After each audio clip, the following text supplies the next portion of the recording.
Assalamualaikum warahmatullahi wabarakatuh, mga kapatid, mga kabayan. Tayo po ay pupunta ngayon sa Salatul Duhur. Ang init-init sa labas. Ang sala ay pangalawang haligi po ng Islam. Obligado ito para sa mga Muslim. Bilang isang Muslim ay isagawa niya ang pang-araw-araw na pagdarasal, ang pagsasala.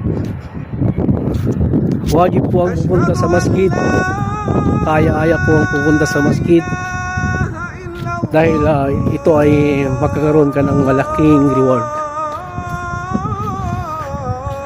Ang sala po, mga kabayan, ay isa sa pinakamasayang gawain ng isang Muslim kung ito ay kanyang natutugunan. Mahirap man dahil 5 beses ito sa isang araw, pero kung ang iyong intensyon ay para sa kaluguran ni Allah, ay hindi mahirap sa iyo, bagkus ito ay magaan at ikakasaya ng iyong puso. Pusog ang iyong puso sa pagsamba kay Allah, sa pag-aalala kay Allah. Ayun, sa sobrang init, mainit talaga dito sa Saudi Arabia. Tayo po ay pupunta sa masjid para mag-usap, mag-alay ng pagsamba kay Allah. Ang sala ay nagpapalapit kay Allah. Ito ay karapatan.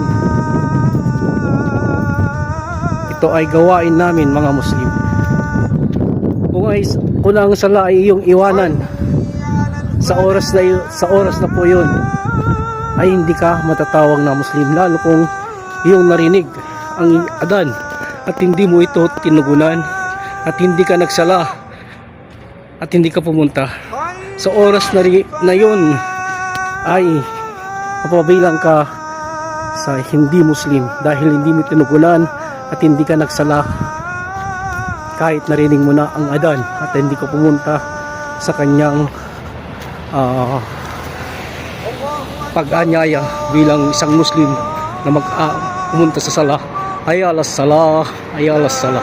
Kung marinig mo po yun, kung sabi niya tayo na ay magsala, tayo na ay magsala. Nandito na po ako sa masjid. Kaya po,